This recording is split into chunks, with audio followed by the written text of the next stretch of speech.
Hello everyone. My name is Sanya Sagir and I'm a student of 2nd SEM CSE studying in Sri Venkateswara College of Engineering. And my topic is Introduction to Polar Coordinates. Here is the table of contents. We'll be briefly discussing about components, advantages, plotting points, and common polar points. Let us understand what are polar coordinates.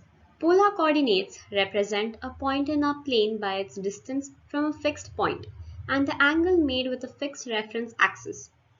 Polar coordinates are a two-dimensional coordinate system where each point on a plane is determined by distance from a reference point and an angle from a reference direction. Next, we have components of polar coordinates. Radial distance.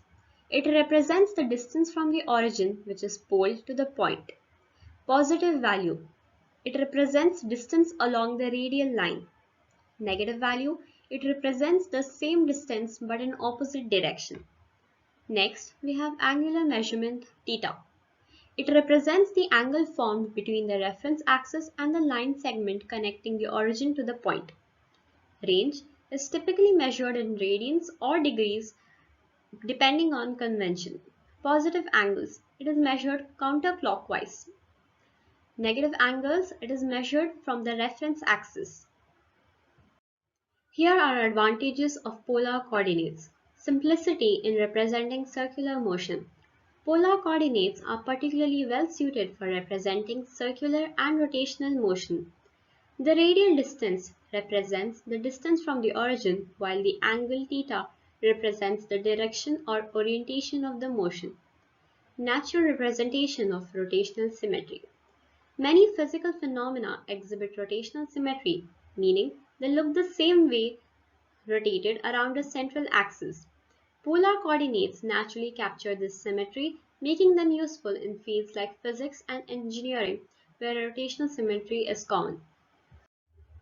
Next, we have conversion, converting between Cartesian and polar coordinates. To calculate x coordinate, x equals r into cos theta. X equals r into cos theta. The cosine of theta gives the horizontal component of the point's position. To calculate the y coordinate, y is equals to r into sine theta. The the sine of theta gives the vertical component of the position. Plotting points in polar coordinates. First, we have to identify the coordinates, that is r and theta.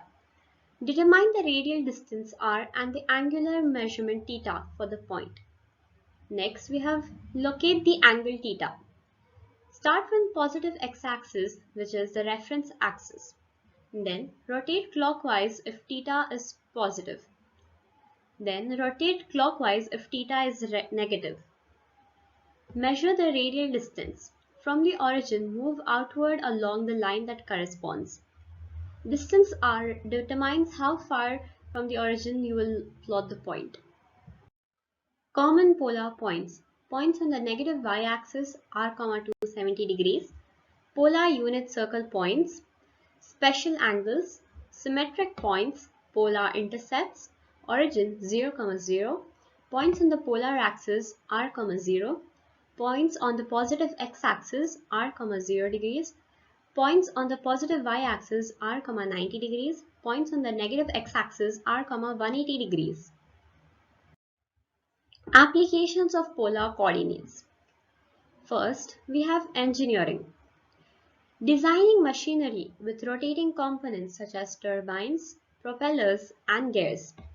Modeling antenna patterns and signal propagation in telecommunications. Analyzing stress distribution in circular structures like bridges or pressure vessels. Next, we have navigation and geographical mapping.